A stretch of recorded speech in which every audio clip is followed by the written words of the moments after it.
in love, right? Trapped by emotions. These woods, like the back of my hand.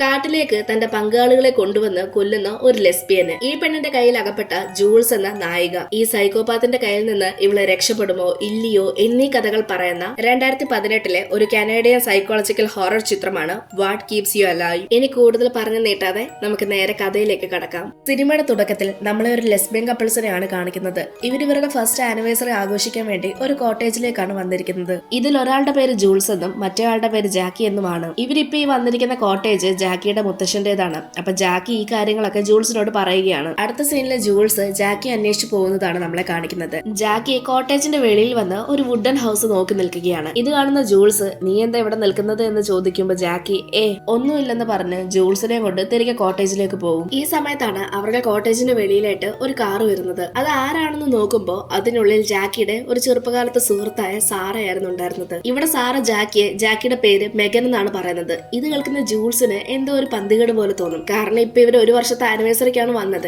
ഇതിന്റെ ഇടയിൽ ഒരിക്കൽ പോലും Megan എന്ന് തനിക്ക് പേരുള്ള കാര്യം ജാക്കി ജൂൾസിനോട് പറഞ്ഞിട്ടില്ല. ഇക്കാര്യങ്ങളെല്ലാം ജൂൾസിന്റെ മൈൻഡിൽ കിടന്ന് ഓടുന്ന സമയത്ത് ജാക്കി ജൂൾസിനെ സാറയ്ക്ക് പരിചയപ്പെടുത്തി കൊടുക്കും. പിറ്റേന്ന് രാവിലെ ആയപ്പോഴും ജൂൾസിന്റെ മൈൻഡിൽ ഇതേ കാര്യം തന്നെയാണുള്ളത്. ഈ സമയത്ത് ജാക്കി ജൂൾസിനോട് പറയുന്നുണ്ട് എന്റെ പേര് മെഗൻ എന്നായിരുന്നു, പക്ഷെ ആ പേര് എനിക്ക് ഇഷ്ടമല്ലാത്തത് കൊണ്ട് ഞാൻ തന്നെയാണ് എന്റെ പേര് മാറ്റിയത്. ഞാൻ പിന്നെ ആകെ ചെയ്ത തെറ്റെന്ന് പറഞ്ഞാല് നിന്റെ അടുത്ത് ഈ കാര്യം പറഞ്ഞില്ലെന്നുള്ളതാ, പക്ഷെ എന്നോട് ക്ഷമിക്കണമെന്ന് പറഞ്ഞിട്ട് ജാക്കി ജൂൾസിന് ഒരു മാല ഗിഫ്റ്റ് ആയിട്ട് കൊടുക്കും. ആ മാലയുടെ ലോക്കറ്റിൽ ഇവർക്ക് രണ്ടുപേരുടെ ഫോട്ടോസ് ആണ് ഉള്ളത്. പിന്നീട് ഇവർ രണ്ടുപേരും ഹണ്ടിങ്ങിന് പോകും. ഹണ്ടിങ്ങിന് പോയി ജൂൾസ് ഷൂട്ട് ചെയ്യുന്ന സമയത്ത് അവൾക്ക് ഷൂട്ട് ചെയ്യാൻ പറ്റുന്നുണ്ടായിരുന്നില്ല. എന്നാൽ ജാക്കി കറക്റ്റ് ആയിട്ട് ഷൂട്ട് ചെയ്യുകയും ചെയ്യും. ഇതിലൂടെ ജൂൾസിന് മറ്റൊരു കാര്യം കൂടി മനസ്സിലാവും, അതായത് ജാക്കി നല്ലൊരു ഹണ്ടർ ആണെന്നുള്ളത്. അന്ന് രാത്രി ജാക്കി ജൂൾസിനോട് ഒരു കഥ പറയാണ്. ഇത് ജാക്കിയുടെ കുട്ടിക്കാലത്തെ ഒരു കഥയാണ്. ജാക്കിയുടെ അച്ഛനും കൂടി ഹണ്ടിങ്ങിന് വേണ്ടി പോകുന്ന സമയത്ത് ജാക്കി ആദ്യമായിട്ട് ഒരു കരടിയെ ഹണ്ട് ചെയ്യും. പക്ഷെ ആ കരട് മരിച്ചിട്ടുണ്ടായിരുന്നില്ല. അങ്ങനെ രണ്ടാമത് ഷൂട്ട് ചെയ്യാൻ ശ്രമിക്കുന്ന സമയത്ത് ഗണ്ണ് ജാം ആവുകയും ചെയ്യും. പിന്നീട് 10-20 മിനിറ്റ് ആ കരട് സ്വയം മരിക്കാൻ വേണ്ടി അവൾ കാത്തിരുന്നു. അങ്ങനെ ലാസ്റ്റ് അത് മരിക്കുകയും ചെയ്തു. ആ സമയത്ത് അവളുടെ അച്ഛൻ അവൾക്ക് ഒരു കത്തി കൊടുത്തിരുന്നു. ഇതുപോലെ ഗണ്ണ് ജാം ആവുന്ന സമയത്ത് ഉപയോഗിക്കാൻ വേണ്ടിയിട്ടാണെന്ന് പറഞ്ഞാണ് കൊടുത്തത്. എന്നിട്ട് ജാക്കി ഇവിടെ വളരെ വിയേർഡ് ആയിട്ടുള്ള ഒരു കാര്യം പറയും, അതായത്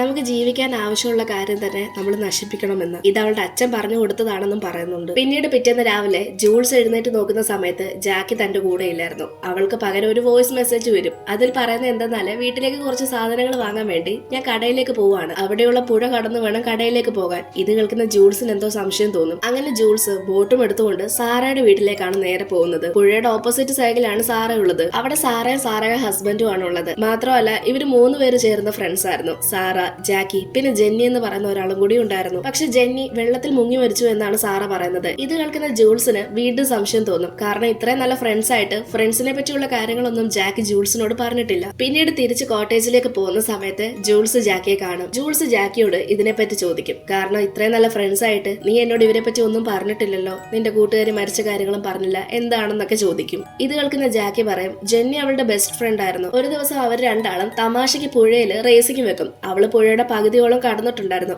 ബോട്ടിന്റെ സഹായത്തോടെയാണ് റേസിംഗ് വെച്ചത്. എന്നാൽ ജാക്കി പുഴയുടെ പകുതി എത്തിയപ്പോഴേക്കും ജെന്നിയെ തിരിഞ്ഞു നോക്കുമ്പോൾ ജെന്നി അവിടെ ഉണ്ടായിരുന്നില്ല. പിന്നീട് 2 ദിവസത്തിന്റെ തിരച്ചിലിന്റെ ഇടയിൽ അവളുടെ ബോഡി മാത്രമാണ് കിട്ടിയത്. പോലീസ് ജാക്കി ഇൻവെസ്റ്റിഗേഷന്റെ ഭാഗമായിട്ട് ചോദ്യം ചെയ്തിരുന്നു. എന്നിട്ട് വിടുകയും ചെയ്തു. കാരണം ജാക്കിയുടെ ഭാഗത്ത് ഒരു തെറ്റും ഉണ്ടായിരുന്നില്ല. എന്നാലും ജാക്കിയുടെ മനസ്സിന്റെ ഉള്ളില് അവള് കാരണമാണോ തന്റെ കൂട്ടുകാരി മരിച്ചത് എന്ന കുറ്റബോധം എന്നും ഉണ്ടായിരുന്നു. അതുകൊണ്ടാണ് നിന്നോട് ഇതിനെപ്പറ്റി ഒന്നും പറയാനത് എന്നും ജാക്കി പറയും. ഇത് കേൾക്കുന്ന ജൂൾസും ജാക്കി പറയുന്നതൊക്കെ വിശ്വസിച്ച് അവളെ സമാധാനിപ്പിക്കും. അടുത്ത സീനില് അവർ രണ്ടാളും അവിടെയുള്ള ഒരു ഹിൽ സ്പോട്ടിലേക്കാണ് പോകുന്നത്. ജൂൾസ് അവിടെയുള്ള നല്ലൊരു വ്യൂ പോയിന്റ് നോക്കി നിൽക്കുന്ന സമയത്ത് ജാക്കി ജൂൾസിന് പുറകെ വന്ന് അവളെ തള്ളി താഴേക്കിടും. എന്നിട്ട് ആ കുന്നിന്റെ മുകളിൽ നിന്ന് ജാക്കി ജൂൾസിനെ താഴേക്ക് നോക്കുന്നുണ്ട്. അവള് മരിച്ചു എന്ന് ഉറപ്പാക്കാൻ വേണ്ടിയിട്ടാണ് നോക്കുന്നത്. ശേഷം ജാക്കി ആ കുന്നിറങ്ങി താഴേക്ക് വരികയാണ്. അവള് ജൂൾസിന്റെ അടുത്തേക്കാണ് പോകുന്നത്. എന്നാൽ അവിടെ ചെന്ന് നോക്കുമ്പോഴോ ജൂൾസ് അവിടെ ഉണ്ടായിരുന്നില്ല. അതിന്റെ അർത്ഥം ജൂൾസ് മരിച്ചിട്ടില്ല എന്നാണ്. പകരം ആ ലോക്കറ്റ് മാത്രമാണ് ഉണ്ടായിരുന്നത്. ഇത് കാണുന്ന ജാക്കി പെട്ടെന്ന് ജൂൾസിനെ അന്വേഷിക്കാൻ തുടങ്ങും. അതായത് അവൾ അറിയാതെ ചെയ്തതാണ്, മനഃപൂർവ്വം ചെയ്തതല്ല, നീ എവിടെയാണ്, നിന്നെ ഞാൻ കെയർ ചെയ്യുന്നുണ്ട് എന്നൊക്കെ പറഞ്ഞാണ് അന്വേഷിക്കുന്നത്. മറുവശത്ത് ജൂൾസിന് നല്ല പരുക്ക് പറ്റിയിട്ടുണ്ട്. ഇവള് വിളിക്കുന്നതും കേൾക്കുന്നുണ്ട്. പക്ഷെ ഇവളുടെ കയ്യിൽ നിന്ന് രക്ഷപ്പെട്ട് ഓടി പോകാൻ ശ്രമിക്കുകയാണ്. നല്ല പരുക്ക് പറ്റിയത് കൊണ്ട് തന്നെ ഓടിപ്പോകാനും പ്രയാസമുണ്ട്. ജൂൾസ് ആണേല് ജാക്കി പറയുന്ന എല്ലാ കാര്യങ്ങളും കേൾക്കുന്നുണ്ട്. ജാക്കി ക്ഷമ ചോദിക്കുന്നു, അറിയാതെ ചെയ്തതാണ്, അറിഞ്ഞുകൊണ്ട് ചെയ്തതല്ല, ഇങ്ങനെ കുറെ കാര്യങ്ങൾ പറഞ്ഞ് ജൂൾസിനെ തിരികെ കൊണ്ടുവരാനായിട്ട് ശ്രമിക്കും. ഒരു പോയിന്റിലെത്തുമ്പോൾ ജൂൾസിനും ഇതെല്ലാം ശരിയാണെന്ന് തോന്നും. അങ്ങനെ ജൂൾസ് ജാക്കിയുടെ അടുത്തേക്ക് പോകാൻ ശ്രമിക്കുന്ന സമയത്ത് ജാക്കിയുടെ മുഖത്തുള്ള ആ ഒരു കള്ള ലക്ഷണം, അതായത് ആ മുഖഭാവം മാറുന്നത് ജൂൾസ് കാണും. അതിനർത്ഥം ജാക്കി ശരിക്കും ജൂൾസിനെ കൊല്ലാൻ നോക്കിയതാണെന്ന് ജൂൾസിനും മനസ്സിലാവും. ഇത് മനസ്സിലായതുകൊണ്ട് തന്നെ ജൂൾസ് ജാക്കിയുടെ അടുത്ത് പോകില്ല. പകരം അവിടെ നിന്ന് എങ്ങനെയെങ്കിലും രക്ഷപ്പെട്ട് കോട്ടേജിലേക്ക് പോകാനായിട്ട് നോക്കും. അങ്ങനെ ജൂൾസ് ഇപ്പോഴും ഒളിച്ചിരിക്കുകയാണ്. സമയം ഇപ്പൊ രാത്രിയായിരിക്കുന്നു. എന്നാൽ ജാക്കി ഇപ്പോഴും ജൂൾസിനെ അന്വേഷിച്ച് ആ പാതിരാത്രിയിൽ കാട്ടിലൂടെ നടക്കുകയാണ്. ഇത് കാണുന്ന ജൂൾസിനാണേലോ എന്ത് ചെയ്യണമെന്ന് അറിയില്ല. കാരണം ഒന്നാതെ ബ്ലഡ് വന്ന് ഒട്ടും വയ്യാതിരിക്കുകയാണ്. അവിടെ നിന്ന് എങ്ങനെയെങ്കിലും പോവുകയും വേണം, മഴയും പെയ്യുന്നുണ്ട്. അങ്ങനെ ജൂൾസ് അന്ന് രാത്രിയിൽ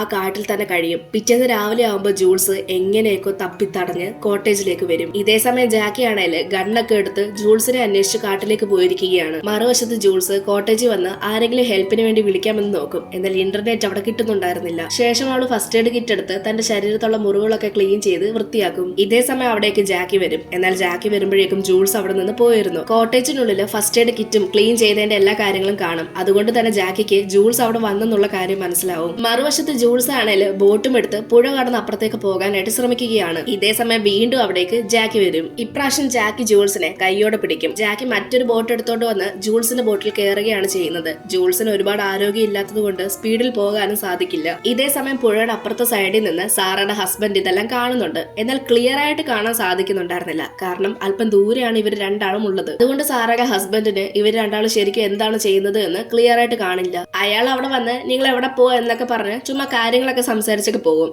ഇതേ സമയം ജാക്കി ആണേല് ഒന്നും നടക്കാത്തതുപോലെ അയാൾക്ക് മറുപടിയും കൊടുക്കും. ഈ സമയത്ത് വേണേല് ജൂൾസിന് അയാളുടെ അടുത്ത് കാര്യങ്ങൾ പറയാമായിരുന്നു. എന്നാൽ ജാക്കി അവളെ ഭീഷണിപ്പെടുത്തി വെച്ചിരിക്കുകയാണ്. അടുത്ത സീനില് ജാക്കി ജൂൾസിനെ കൊണ്ട് വീണ്ടും ആ കോട്ടേജിലേക്ക് വന്നിരിക്കുകയാണ്. ശേഷം ജാക്കി ജൂളിന്റെ ശരീരത്തുള്ള മുറിവൊക്കെ ക്ലീൻ ചെയ്യും. എന്നിട്ട് പറയുന്നുണ്ട്, ഇപ്പൊ സാറയും ഡാനിയൽ എന്ന് പറയുന്നത് സാറയുടെ ഹസ്ബൻഡ് ആണ്. നീ ഇത് വീണ് മുറിവുണ്ടായതാണെന്നേ പറയാവോ, അല്ലാതെ ഇത് എന്താ പറ്റിയതെന്ന് പറഞ്ഞാൽ നിന്നെ ഞാൻ ശരിയാക്കുമെന്ന് പറഞ്ഞ് ഭീഷണിപ്പെടുത്തും. ഇപ്പൊ രാത്രിയായിരിക്കുന്നു. സാറയുടെ ഹസ്ബൻഡും അവിടേക്ക് വന്നിരിക്കുകയാണ്. ജാക്കി ഡാനിയലിനോട് എന്തോ സംസാരിച്ചുകൊണ്ട് വെളിയിൽ നിൽക്കുകയാണ്. ഈ സമയത്ത് ജൂള് സാറയോട് എല്ലാ കാര്യങ്ങളും പറയും. എന്നാൽ ജാക്കി ഇക്കാര്യങ്ങളെല്ലാം കേൾക്കും. ഇതേ സമയം തന്നെ ജാക്കി തങ്ങളെ കണ്ടെന്നുള്ള കാര്യം ജൂളും സാറെ മനസ്സിലാക്കും. ഇത് കാണുന്ന സാറ തന്റെ ഹസ്ബൻഡിനോട് അവിടെ നിന്ന് മാറാൻ പറയും. എന്നാൽ ഇതേ സമയം തന്നെ ജാക്കി വന്ന് അയാളെ കൊല്ലും. ഇനി അടുത്തത് സാറയുടെ ഊഴമാണ്. എല്ലാ കാര്യങ്ങളും മനസ്സിലാക്കിയത് കൊണ്ട് സാറയും അവള് വെറുതെ വിടില്ല. പിന്നെ ജാക്കി ജൂൾസിന്റെ സഹായത്തോടെ അവർക്ക് രണ്ടുപേർക്കും ബോഡി അവിടെ നിന്ന് മാറ്റും. ഈ സമയത്ത് ജൂൾസ് പറയുന്നുണ്ട്, നീ അവരോട് ഇങ്ങനെ ചെയ്യേണ്ട ഒരു ആവശ്യവുമില്ലായിരുന്നെന്ന്. ഇത് കേൾക്കുന്ന ജാക്കി പറയും, ഞാനല്ല, നീയാണ് ഇതിന് കാരണം, നീ കാരണമാണ് അവർക്ക് അങ്ങനെ പറ്റിയത് എന്ന്. ഇതേ സമയം ആ കോട്ടേജിൽ ഒരു കരടിയുടെ തലയിരിക്കുന്നത് കാണും. ശരിക്കും പറഞ്ഞാൽ ഇത് ജാക്കി അന്ന് പറഞ്ഞ കഥയിലെ കരടിയായിരുന്നു. മാത്രമല്ല ആ കരടിയുടെ പുറകിൽ നിന്ന് ഒരു ബോക്സ് കിട്ടും. ആ ബോക്സിൽ നിറയെ ജാക്കി ജൂൾസിന് കൊടുത്തതുപോലെയുള്ള ഒരു ലോക്കറ്റ് ആണ്. അതിലെല്ലാം ജാക്കിയുടെ ഒപ്പം ഓരോ ആളുകളായിരുന്നു ഉണ്ടായിരുന്നത്. അതെല്ലാം ജാക്കിയുടെ മുൻപത്തെ കാമുകിമാരാണ്. അവരെല്ലാം ജാക്കി കൊന്നു. ഒരു പോയിന്റിൽ വെച്ച് ജൂൾസ് ജാക്കിനോട് ചോദിക്കുന്നുണ്ട്, അപ്പൊ നീ എന്നെ ഒരിക്കലും സ്നേഹിച്ചിട്ടില്ലേ എന്ന്. ഇത് കേൾക്കുമ്പോൾ ജാക്കി ഇല്ലെന്ന് പറയും. ഇപ്പൊ ജാക്കി ജൂൾസിനെ കൊണ്ട് എങ്ങോട്ടോ പോവുകയാണ്. ഈ സമയം അവസരമാക്കി എടുത്തുകൊണ്ട് ജൂൾസ് ജാക്കി ആക്രമിക്കും. എന്നിട്ട് വണ്ടിയിൽ നിന്ന് ഇറങ്ങി ഓടും. പക്ഷെ ജാക്കി അങ്ങനൊന്നും വിട്ടുകൊടുക്കാൻ തയ്യാറായിരുന്നില്ല. ജാക്കി ജൂൾസിന്റെ പുറകെ തന്നെ ഇറങ്ങി വരും. അങ്ങനെ ജൂൾസ് ഓടി ഇപ്പം അതേ ഒരു ഹിൽ സ്പോട്ടിലേക്കാണ് എത്തിയിരിക്കുന്നത്. അതായത് ആദ്യമായിട്ട് ജാക്കി ജൂൾസിനെ തള്ളിയിട്ട ആ ഒരു സെയിം ഹിൽ സ്പോട്ടിലേക്കാണ് വന്നിരിക്കുന്നത്. മുന്നോട്ട് പോയാൽ കുഴിയാണുള്ളത്, പുറമോട്ട് പോയാൽ ജാക്കിയും. എന്തായാലും രണ്ട് സ്ഥലവും അപകടം നിറഞ്ഞതായിരുന്നു. ഇനി എന്ത് ചെയ്യുമെന്ന് അറിയാതെ നിൽക്കുന്ന സമയത്താണ് തന്നെ ആക്രമിക്കാൻ വന്ന ജാക്കി പെട്ടെന്ന് ബോധം കെട്ട് വീഴുന്നത്. ഇത് കാണുന്ന ജൂൾസ് അവിടെ നിന്ന് പെട്ടെന്ന് വണ്ടി എടുത്തുകൊണ്ട് പോകും. ഈ ഒരു പോയിന്റിൽ വെച്ച് ജൂൾസിന് ഒരു കാര്യം കൂടി മനസ്സിലാവും. അതായത് ജാക്കിയുടെ സുഹൃത്തായ ജെന്നിയെ കൊന്നതും അവള് തന്നെയായിരുന്നു. ഇപ്പൊ ജൂൾസ് നേരെ പോകുന്നത് കോട്ടേജിലേക്കാണ്. കോട്ടേജിലേക്ക് പോയി ഈ പ്രാവശ്യം ജാക്കിയിൽ നിന്ന് ഓടി രക്ഷപ്പെടാനല്ല ശ്രമിക്കുന്നത്. പകരം ജാക്കി ഇനി തന്നെ ആക്രമിക്കാൻ വരികയാണെങ്കിൽ അവളെ നേരിടാനുള്ള എല്ലാ കാര്യങ്ങളും ഒരുക്കും. കോട്ടേജിലെത്തിയ ജൂൾസ് പതിയെ കോട്ടേജിനുള്ളിലേക്ക് പോകും. ഇനി എങ്ങാണോ അതിനുള്ളിൽ ജാക്കി ഉണ്ടോ എന്ന് പറയാനും പറ്റില്ലല്ലോ. അതുകൊണ്ട് ഓരോ അടിയും സൂക്ഷിച്ചാണ് വെക്കുന്നത്. പക്ഷെ അവിടെ ഒന്നും ജാക്കി ഉണ്ടായിരുന്നില്ല. എന്നിട്ട് ജാക്കിക്കെതിരെ പ്രവർത്തിക്കാനുള്ള സാധനങ്ങളെല്ലാം ഒരുക്കും. അങ്ങനെ ഇപ്പൊ രാത്രിയായിരിക്കുകയാണ്. കൃത്യം രാത്രി ആയപ്പോ തന്നെ ജാക്കി തിരികെ കോട്ടേജിലേക്ക് വരും. കോട്ടേജിലേക്ക് എത്തിയപ്പോ അവിടെ മുഴുവൻ ലൈറ്റ്സും ഇട്ടിരിക്കുകയാണ്. അതിന്റെ അർത്ഥം ജൂൾ അവിടെ ഉണ്ടെന്നുള്ള കാര്യം ജാക്കിക്ക് മനസ്സിലാകും. ജാക്കി കോട്ടേജിനുള്ളിൽ കയറിയതും ജൂൾ ഒരു ഗണ്ണും എടുത്തുകൊണ്ട് അവളുടെ നേരെ വരും. പിന്നീട് കുറെ നേരം ഇവര് രണ്ടാളും അങ്ങോട്ടും ഇങ്ങോട്ടും ഫൈറ്റ് ചെയ്യും. പിന്നീട് അടുത്ത സീനിൽ കാണിക്കുന്നത് ജാക്കിയും ജൂളും നേരത്തെ ആ ഒരു ഹിൽ പോയിന്റിൽ തന്നെ ഇപ്പോഴും നിൽക്കുന്നതാണ്. ഫൈറ്റ് ചെയ്ത് ബോധം കെട്ട ജൂൾസിനെ ജാക്കിയാണ് അവിടേക്ക് കൊണ്ടിട്ടത്. എന്നിട്ട് വീണ്ടും ജാക്കി ജൂൾസിനെ അതിന്റെ മുകളിൽ നിന്ന് തള്ളി തറയിലിടും. പിന്നീട് ജാക്കി പോലീസിനെ വിളിച്ച് ജൂൾസ് മരിച്ചെന്നും ആരോ കൊന്നതാണെന്നൊക്കെ വിളിച്ച് കള്ളം പറഞ്ഞ് കരയുകയാണ്. എല്ലാ പ്രാവശ്യവും, അതായത്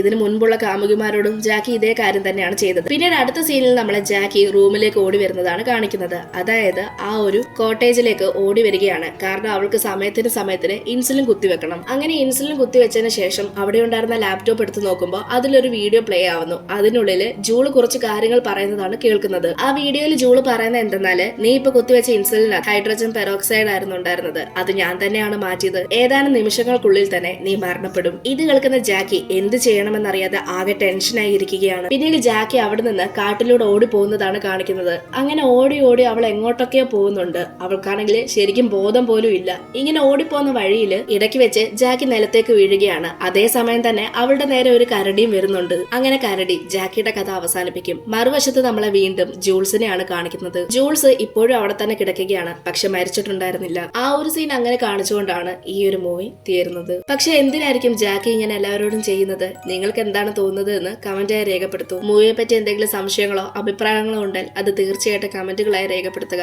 ഇനി മറ്റൊരു വീഡിയോ ആയിട്ട് നമുക്ക് വീണ്ടും കാണാം.